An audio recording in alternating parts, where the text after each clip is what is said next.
안녕하십니까? 소쿨극장의 재미있고도 기이한 옛날 이야기 시간입니다. 오늘은 살다 보니 어느 날 절세미인으로 변한 아내에 관한 이야기입니다. 구독과 좋아요, 그리고 알람 설정 부탁드립니다. 재미있고도 좋은 글로 보답하겠습니다. 무관이었던 금남 정충신이 평안도에 있는 선사포 첨사로 임명됐다.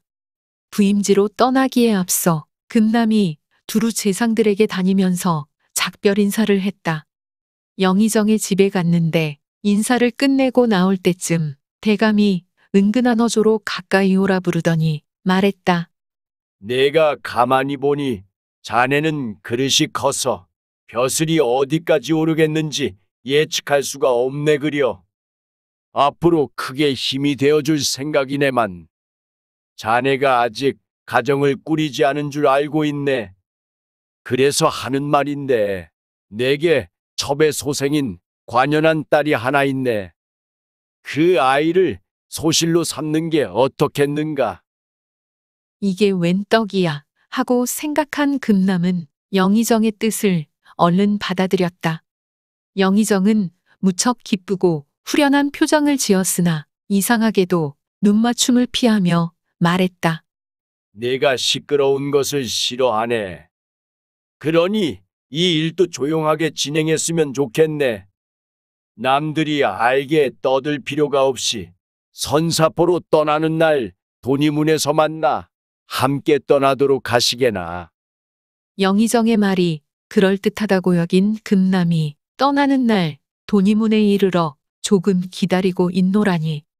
과연 아담하게 꾸민 가마 한 채가 나는 듯이 달려오더니 가마꾼이 선사포 첨사나으리의 행차가 아닌가 하고 물었다. 영의정의 따님이라.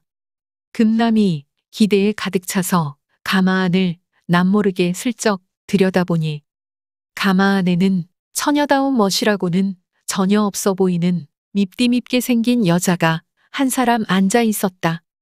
중간에 객점에 들러 점심을 먹는데 그때 다시 모르쇠하고 곁눈으로 보니 얼굴만 험상궂게 생긴 것이 아니라 몸집도 걸대한 데다 목소리까지 시장에서 장사하는 아낙네처럼 걸걸하였다. 저 처녀가 관연이라니 금남의 눈에는 16은커녕 40도 훨씬 넘은 아주머니처럼 보였다. 그제야 금남은 영의정의 행동이 왜 그랬는지를 알아차렸다. 속으로는 영의정에게 속아서 억지 혼사를 하게 되었다고 생각하니 분하였지만 이미 승낙한 일이었고 떼버리기도 난처하여 하는 수 없이 동행하여 선사포에 도착하였다. 금남은 비록 정실이 아니라 소실이긴 했지만 못난 여자를 아내로 삼은 것이 남보기에 창피해서 그녀를 내팽개 치다시피 하고는 군무를 핑계로 눈길 한번 주지 않았다. 금남은 그녀의 성품이 고운지 살림은 착실하게 사는지 아랫사람들은 잘 다스리고 그들과의 관계는 원만한지 다시 말해서 아내의 사람됨됨이와 인격에 대해서는 하나도 몰랐고 또 관심도 없었다. 아내가 이쁜 여자였으면 자랑스러웠을 텐데 그렇지 못하니 그냥 남부끄럽기만 했다. 어느 날 저녁이었다. 평양 영문에서 급한 비밀 공문이 왔다.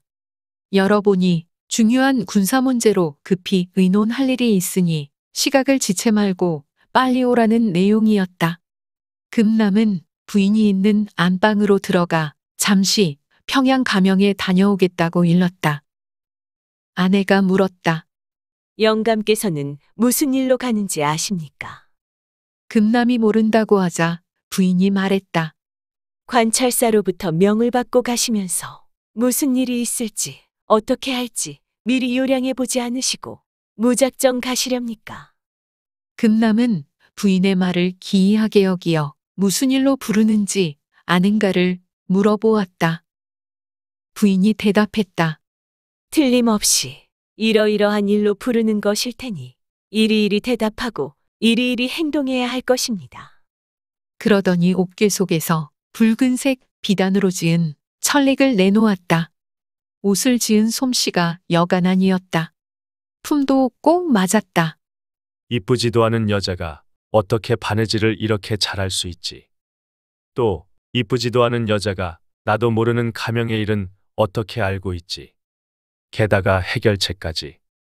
금남은 놀랍기도 하고 다른 한편 기이하기도 하였다. 금남은 부인이 입혀준 찰릭 차림으로 말에 올라 채찍을 가했다. 영문에 도착하니 순찰사가 옆에 있던 사람들을 다 내보내고는 근심에 가득 찬 어조로 말하였다.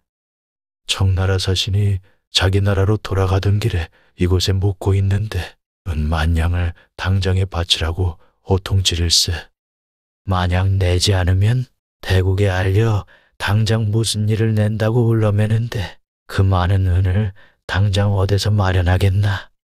아무리 생각해 보아야 자네가 아니고서는 임기응변할 사람이 없기에 이렇게 부른 것이니 아무쪼록 해결할 방도를 생각해 보게나.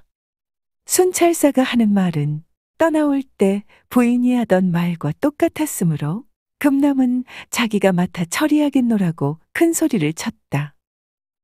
금남은 그 자리에서 영광정으로 말을 달렸다.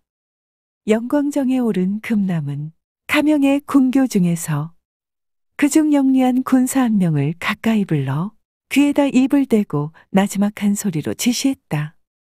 그런 다음 가명의 기생 중에서 영민하게 생긴 기생 4-5명을 골라 사신 옆에서 노래도 부르고 가야금도 타면서 융숭하게 대접하도록 분부하였다.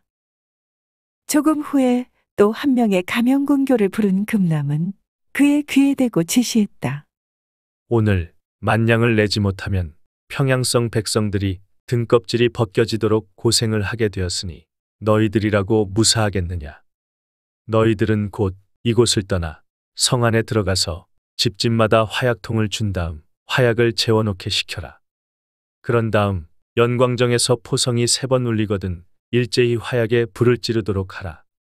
또 빈초가나 헛간을 수소문한 다음 포성이 3번 울리면 불을 붙이도록 하라. 명심하라. 결코 일반 백성들에게 피해가 가서는 안 된다.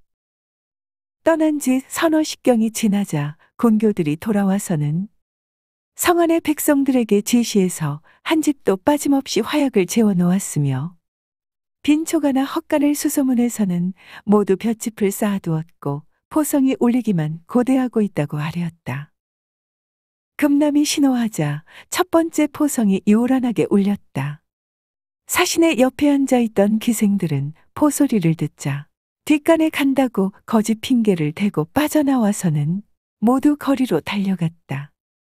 삽시간에 온 평양성의 백성들이 거리로 뛰쳐나왔고 서로 찾고 부르는 소리가 영광정에까지 울려왔다.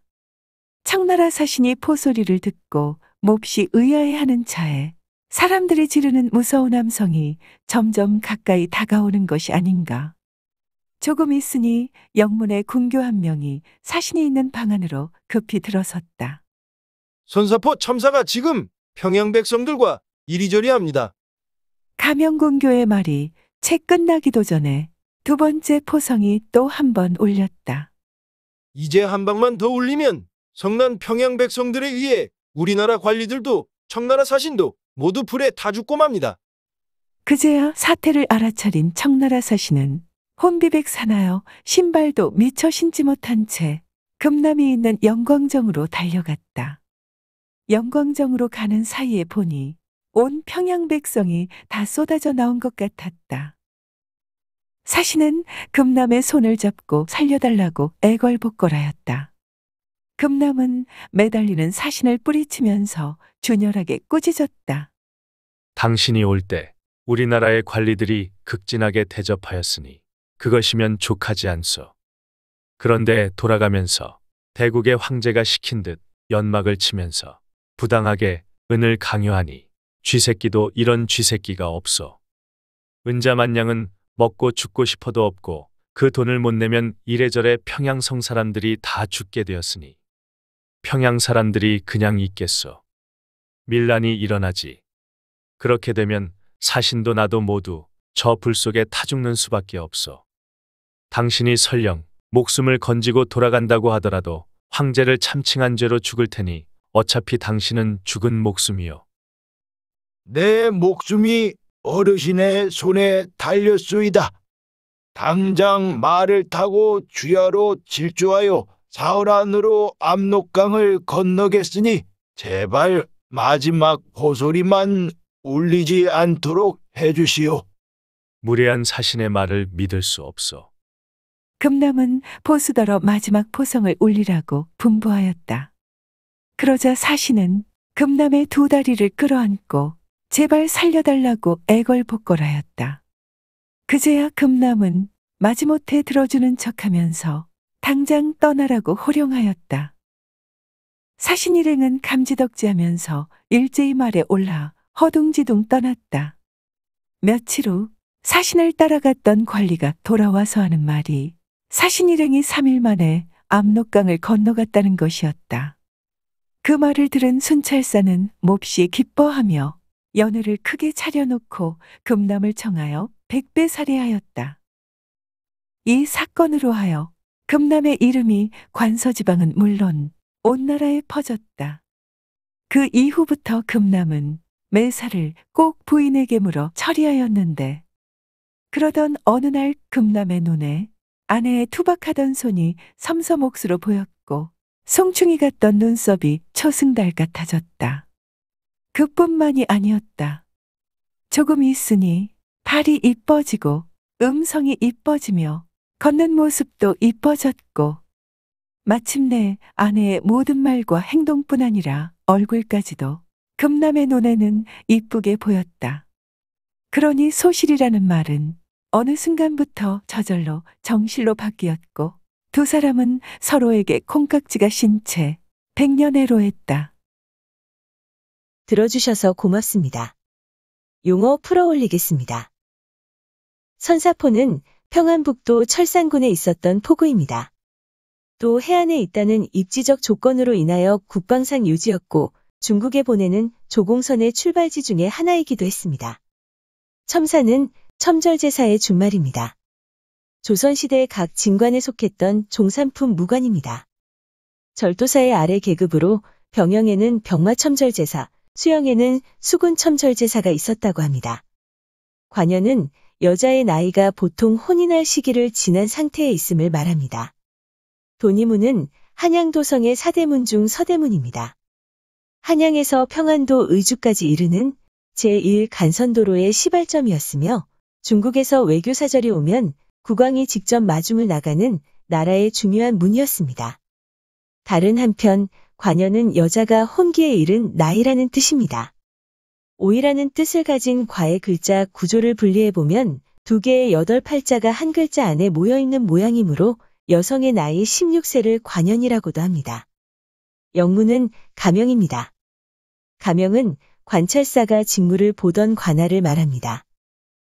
천릭은 무관이 입던 공복입니다.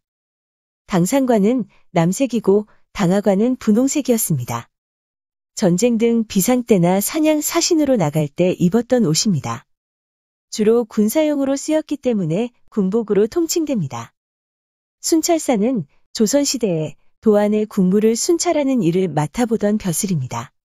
각 도의 관찰사가 겸임하였습니다. 연광정은 조선시대의 건축물입니다. 대동문 근처에 위치하고 대동강에 접한 절벽 위에 지어져 있었습니다. 관서팔경의 하나로 꼽히며 예로부터 경승지로 알려져 있습니다. 군교는 조선시대에 각 군영과 지방 관하의 군무에 종사하던 낮은 벼슬아치입니다. 현재의 위관급 장교라고 할 수 있습니다. 참고문헌 및 자료 출처 설명에 올리겠습니다. 한국인의 민담이 모본입니다. 한국민속 대백과사전, 한국민족문화 대백과사전, 한국학중앙연구원의 기사와 사진을 빌렸습니다. 원주시 역사박물관, 문화재청 국가문화유산포털, 가회민화박물관 그리고 단국대학교 석주선 기념박물관의 기사와 사진을 빌렸습니다. 지역의 문화, 이야기자료, 제주 백성들을 위해 밀란을 일으킨 이재수의 기사와 그림을 빌렸습니다. 위키백과와 나무위키의 기사와 사진을 빌렸습니다. 조선시대 화가, 김준근, 신윤복, 김홍도, 그리고 김윤보의 그림 몇 점을 빌렸습니다. 현대화가 박연옥의 책, 한국의 미인도에서 그림 한 점을 빌렸습니다. 123RF, 핀터레스트, 크라우드픽, 픽스타, 픽사베이 그리고 게티 이미지뱅크의 사진과 일러스트를 빌렸습니다. 소우쿨 극장은 일주일에 3번, 매주 화요일, 목요일, 그리고 토요일 오전 10시에 이야기를 올립니다. 다음에 만날 때까지 안녕히 계셔요. 고맙습니다.